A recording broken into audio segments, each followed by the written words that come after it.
7-р бүлэг. Тэр шөнө Луайкун аваа ахтайгаа үр зайтал ярилцав. Харин би өрөөндөө буцаж сайтар усанд орлоо. Тэгээд хэдэн өдрийн турш үзээгүй хамгийн тухтай нойр авсан юм. Тэгээд дараа нь гэх юм болсонгүй. Маргааш нь Луайкуны авга Лулиан хааны ордноос илгээсэн түшинлийг баривчлав. Тэр хуучин эзэн хааны тал зогсож урагштыг ил тод цэрлүүлж эхлэв. Үгээр зогсохгүй шинэ эзэн хааныг өсрүүцэн тугаан мандууллаа.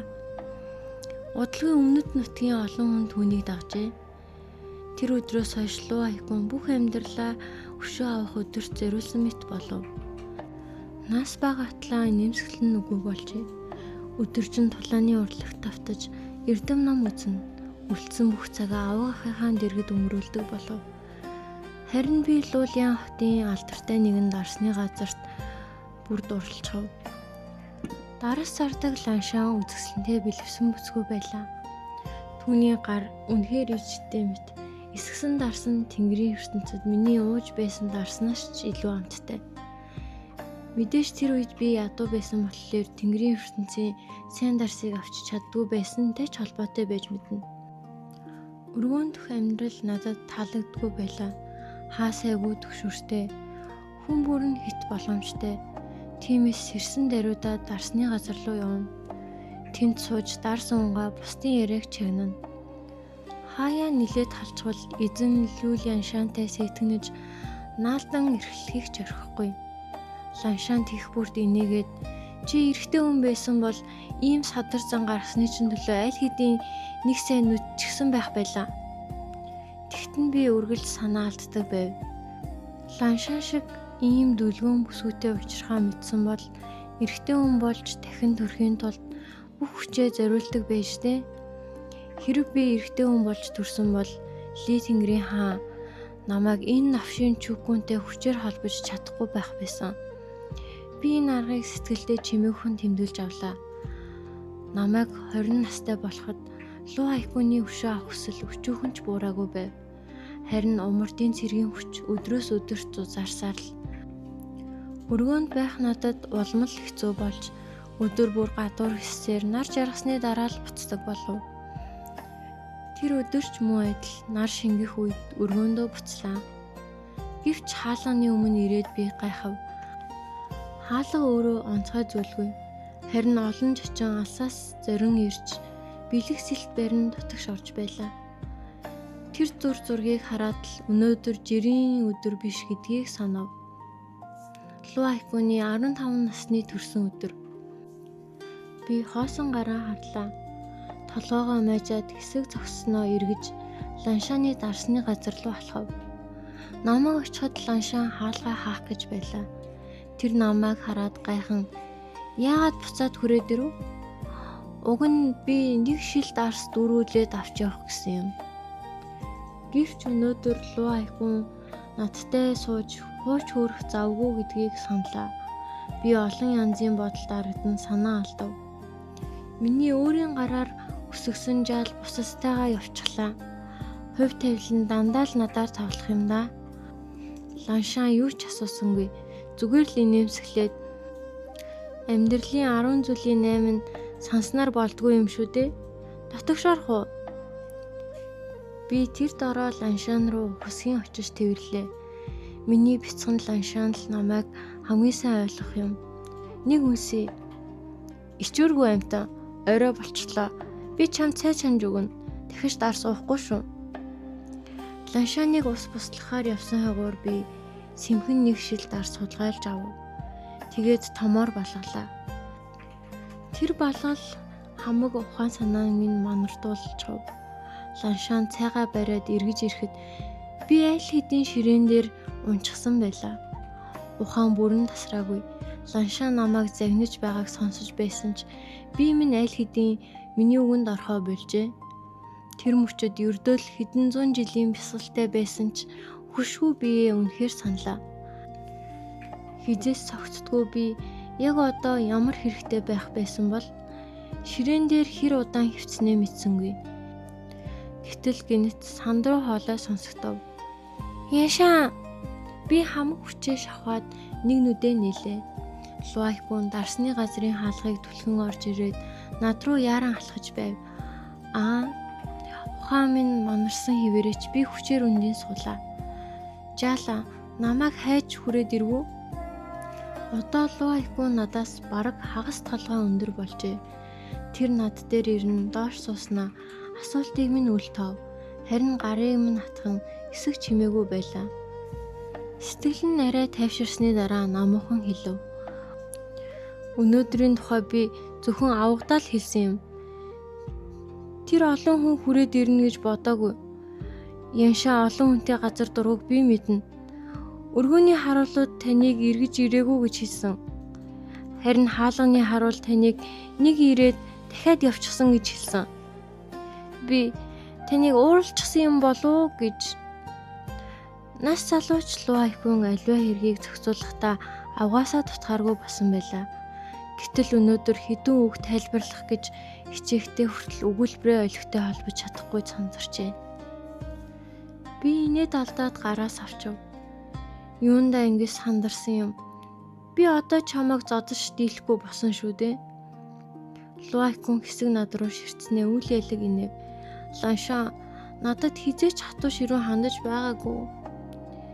Тэр үед чи намайг байтугай сүдрийг санахгүй байсан биз дээ.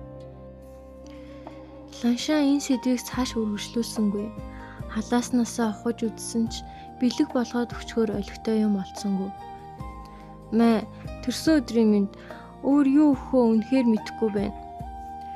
Луайкун хоёр зоос руу хараад зүүнүүдээ хэд анивчив. Надад өгч байгаа билгүй? Би тэр дараас хэрэмж аваад мөнгөний утаа чанга хатгалаа. Зөвхөн энэ хоёр шүү, өөр байхгүй. Тэр хэсэг хөшөж орхив. Дараа нь хоёр заасыг алмайран харснаа баг зэрэг гомдсон янзтай. Ланшаа та үнэхээр харамч юм аа.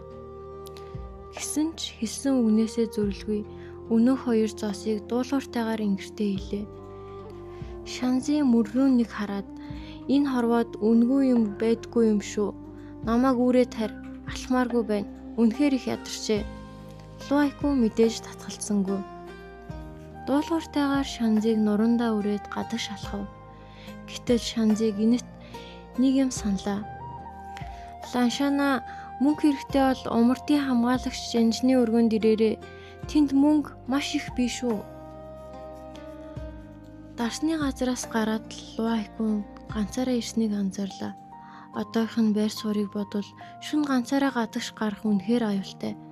Би толгоогоо мөрөн дээр нь тавиад юуны өмнө өөрийгөө хамгаалцур. Тэгээд дараа нь бусдыг бод. Би таныг хамгаалах ёстой. Луайкун баг зэрэг баргасан өнгөөр. Би одоо Ланшаныг маш сайн хамгаалж чадна. Шанзи цааш юм хэлсэнгүү. Буцах зам зөвхөн Луайкуны жигтгэн алхах чимээ сонсогдно. Замынхаа талд хүрэх үед тэр гинэт асуув. Яншаа өнөөдөр яагаад ийм их дар суусан юм бэ? Сэтгэлтэн тавгүй байсан юм уу? Дарсан намттай байсан. Би сэтгэлээр унаагүй. Шанзи дахин мөрөн дээр нь налав. Зүгээр л амьдралаа жоохон эргэцүүлсэн юм. Цаг хугацаа үнэхээр хурдан юм аа. Өдөр сар нүд ирэмхийн зур өнгөрчих юм. Луайкуны алхам гинэт зогсов. Шанзи толгоогоо мөрөн дээр нь жаахан хөдөлгөж унтахад тухтай байрлал оллоо. Өнгөрсөн үеэ жаахан бодчихлоо. Хүний ертөнцийн хүмүүс Тэнгэрийн ертөнцийн амар тайван жаргалтай өдрүүд татаархацг нь аргагүй юм. Миний үгийг сонссон Луайкун эсэгтэй хөдөлсөнгөө.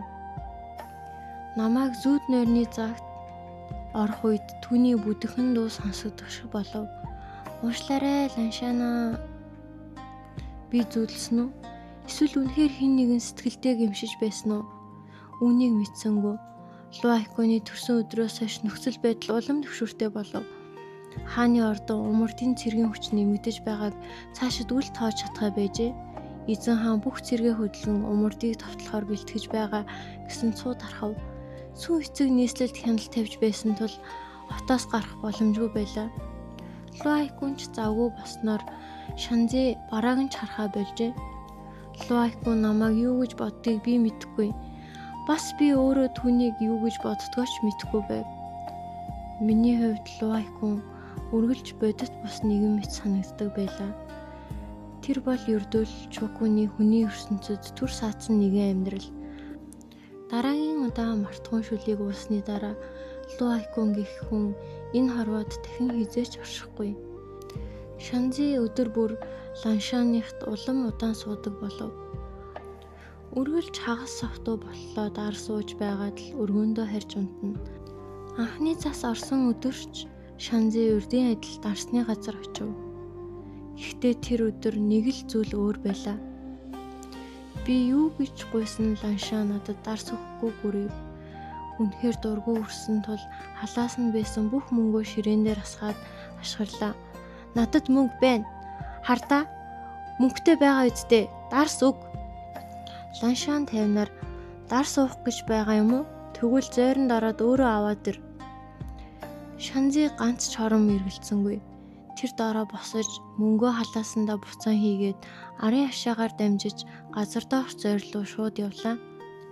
Зойронд хүл тавих төдийд аврах томгаар Шанзиг шүүрэн татаж амыг нь таглав. Бүдүүн ирийн сөөнхтүү хоолой чихнийхэн дэргэс сонсогдов. Дуу гаргаж болохгүй. Яг л намайг аль хэдийн хашгирчсан мэт сүртээд сануулж байна. Шанзи нүдээ хит анивчин эсэргүүцэхгүй гэдгээ илэрхийлв. Намайг дуулууртай байгааг хараад тэр гараа авч өвдөг сүгдэн толгойн бүхэв. Авхай, бүдүүлэг загинсны минь өршөөнө үү? Намайг авхаа гэж дуудмагц бүхнийг ойлгов. Сүүн эцэг явуулжээ. Хар хувцастай ирийн цаана нэгэн эрдэмтэн зогсож байлаа. Умардын энэ хүүтэнд хүртэл гартаа дэвүүр барьчихсан байх юм. Оо, та хоёр байсан юм уу? Эрдэмтэн Чиншаа, хээв, сайн сууцгаж байв уу? Нэг нь тулааны хүч, нөгөө нь ухаан. Энэ хоёр сүүн эцгийн төлөө олон жил ажилласан хүмүүс. Хээв гардан хийх ажлыг хариуцдаг. Харин хар зүрхтэй эрдэмтэн Чиншаа сүүн эцэгт улс төрийн өрсөлдөгчөө зайлуулах арга ухаан заадаг байлаа. 5 жилийн өмнө Луайкуны гэр бүлийг сүрүүлэхэд тэр баггүй өрөг үсдэгсэн. Өнөөдөр энэ хоёр умард нутагт өөрсдөө хүрээд ирсэн нь аав намайг заавал буцаахаар шийдсэний шинж байв. Үнэхээр ч Чиншаа дэгүүрээ аяархан сэвэн хэллээ. Авхай, биднийг одоо хүртэл санаж байгаа нь нэр төрийн хэрэг. Өнөөдөр бид тэргүүн сайдын үгийг уламжлахаар ирлээ. Би тэр дээрөө 2 жихээ таглан нуруугаа харуулв. Битгээл, би сонсмооргүй байна. Хээвөө босож ирээд мөрнөөс минь барив. Чиншаа инээмсэглэн тэргүүн сайд таныг хангалттай тоглолоо. Одоо гэртээ харих цаг болсон гэж хэлсэн. Эзэн хаан танд сүү тавьсан 3 дахь хумтаачтай. Сонсохыг хүсээгүй ч өнөөх үгс чихэнд минь яах аргагүй хүрлээ. Би ганхан эргэж тэр хоёр руу ширтв. Шинэ эзэн хаан сууснаас хойш 3 дахь хүн амьд байгаа юм уу? Тэр чинь мунхаг нэгэн биш үү? Аав намайг түүнтэй гэрлүүлэх гэж байгаа юм уу? Тэгээд би Луайкунтэй аль хэдийн сүйтэй биш гэж үү? Шанзи толгоос ихсрэв. Аав намайг хайрлахаа болчихож. Хээё мөрнөөс нь гараа авч. Авхай, үгээ цэгнэ үү? Эрдэмтэн Чиншаа санаа алдлаа. Авхай, маш удаан хугацаанд гэрээсээ хол байсан болохоор тэргүүн сайдын нөхцөл байдлыг мэдэхгүй байна. Таныг явснаас хойш эзэн хаан тэргүүн сайдыг хит хитэн удаа байцаасан. Одоо дайн тулааны цаг, нийслэлийн эрх мэдлийг тэргүүн сайдын гарт үлдээхээс өөр арга эзэн хаанд байхгүй. Гэхдээ таны явдлаас болж эзэн хаан аль хэдийн түүнийг сэжгэлж эхэлсэн. Чиншаан дэврээ хомин өргөжлөлөв. Өчүүхэнд шижигтэй зүйл олдвол тэргүүн сайдын хувь тавилан жанжныхаас ялгаагүй болно. Ахаатай түүний охин эцгийнхээ нөхцөл байдлыг бодох хэрэгтэй. Нийслэл буцаж 3 дахь хунтаачтай гэрлүүл болно. Чааш битээр. Шанзи ууртайгаар үсэм ажиллаа. Надад хэдэн хоног бодох хугацаа өг. Хээв төвчээрхөн хөмсгөө зэнгэтлээ. Бидэнд хойшлуулах хугацаа алга. Угаас сэтгэл тавгүй байсан надад энэ үг бүрч уур хөргөв. Хэрэв өнөөдөр намайг хүчээр аваад явбал аавд очиод би та хоёрыг өдөр бүр намайг тамалсан, доромжилсан, зодсон гэж хэлнэ шүү. Би амьд байгаа цагтаа та хоёрыг нэг ч өдөр 50 амьдруулахгүй. Хэюгийн царай тэр дороо цонхив. Шанзигийн үүмэн тархич төргсөн хоч бас хэрэгтэй юм бэ шүү. Эрдэмтэн Чиншан инээмсэглэв. Авхай уурлах хэрэггүй. Би таныг хүчлэх бодолгүй. Харин бидний хийсэн үгийг сайтар тунгааж үзнэ үү? Тэр хэсэг азнаад юу ч болсон тэргүүсээ таныг үргэлж хамгаалж түшиж ирсэн эцэгтэй шүү дээ. Энэ үг яг л мэс чанарыг минь хатах шиг болов. Сүүн эцэг бусдад олон муу зүйл хийсэн үнэн. Гэхдээ надад хизээч муу хандаж байгаагүй. Би уруулаа жимээгээд төвчээр алдсан өнгөөр 3 хоногийн дараа хэрэв та нартай явъя гэж шийдвэл өмнөд хаалган дээр хүлээж байна. Хэрэв намайг байхгүй бол цааш хүлээх хэрэггүй. Буцаад аавд намайг ажилгүй охин гэж хэлээрэй. Хэв юм хэлэхээр завцсан ч Чиншан түүнийг хориглов. Тэгээд инээмсэглэн 3 хоногийн дараа бид авхайг өмнөд хаалган дээр хүлээж бай. Шанзи зойрноос гарч ирээд гэмшилт өрн царайтайгаар Ланшантай таарав. Шанзи түнд чи аавын хүслээр намайг харж байсан. Бас аавын төлөө энэ бүхнийг надаас нуусан.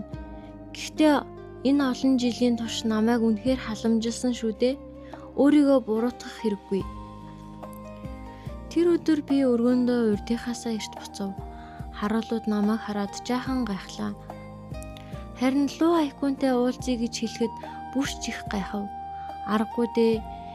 Би хизээч өөрөө төрүүлж хэн нэгнийг хайж очиж байгаагүй. Гайхсан ч тэд луу айкуны хаана байгааг надад хэлсэнгүй. Би дотроо түүнийг ямар нэгэн чухал хэрэг хийж байгаа байх гэж бодов. Гэтэл танхимын ойролцоо очиход Лулианы цээлхэн инээд сонсогдлоо. Хайкун, миний өрмөл охиныг харсан уу? Ухаантайгаас гадна тулааны урлагч чадварлаг, чамтай тун тохирохгүй гэж үү? Тэрүүн сайдын тэр охинтой харьцуулахад хамаагүй дээр биш үү? Лулиа ингэж асуух үед өнөөх өрмөл охин нь энд байгаагүй нь мэдээж. Тэр хоёрын ярианд хит автсан тул намайг ч анзаарсангүй. Би танхимын гадна чимээгүй зогсов. Доорх чулуун шалыг ширтэн удаан хүлээсэн ч Луайкуны хариу юр сонсогдсонгүй. Тайлбарлаж мэдэхгүй нэгэн мэдрэмж зүрхэнд гинт оргив. Анх эргээд явчихъя гэж бодож байсан ч хөлмөн хөдөлсөнгүй. Шанзи уруулаа царваадан хамраараа нэг дугарч байгаад босго алхлаа. Хөөх, хоёр эмэгтэй хинэн дэрвэ гэж эзгүүд нь ингэж ярилцах чинь шудраг биш үү? Өнөөх өрмөл охиноо энд авчираад навтай зэрэгчүүс зогсоогоод үзэлдэ. Тэгээд хинийх нь юу илүүг ил тод харьцуулъя. Тэгвэл шудраг биз дээ? Луайкун чочов. Тэр гайханд толгой эргүүллээ. Ёншан саяын удаан дугуй байсны санах төдийд уур минь гинэт дүрлцэв. Очоод нэг сайн зохиод авмаар санагдсан ч саарл болсон баруунуудыг нь хараад гар хурч чадсангүй. Тиймээс оронд нь газарт хит хүчтэй дэвслээ. Дуу бай. Чи намайг тэр эмэгтэйгээс дор гэж хэлэх гээд байгаа юм уу?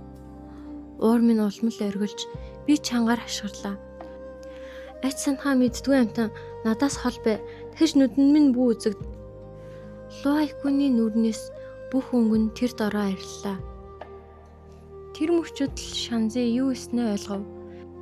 Сэтгэлийг нь хутгаар түсгэж тутгааргүй үг байжээ. Шанзи яран амаа тагсан ч аль хэдийн оройтсон байв. Луайкуны цонхойсон царай уй хошуугаар дүүрсэн харцыг харахад зүрхэнд минь тэсгийн аргагүй тавгүй мэдрэмж төрөв. Гэхдээ яагаад ч юм уушлаарай гэсэн ганц үгийг хэлж чадсангүй. Эцэст нь би өөрийгөө хоёр алгадаж үсээ зулгаан "Яа" гэж орилоод гүн гарлаа. Яг л галзуурсан хүн шиг.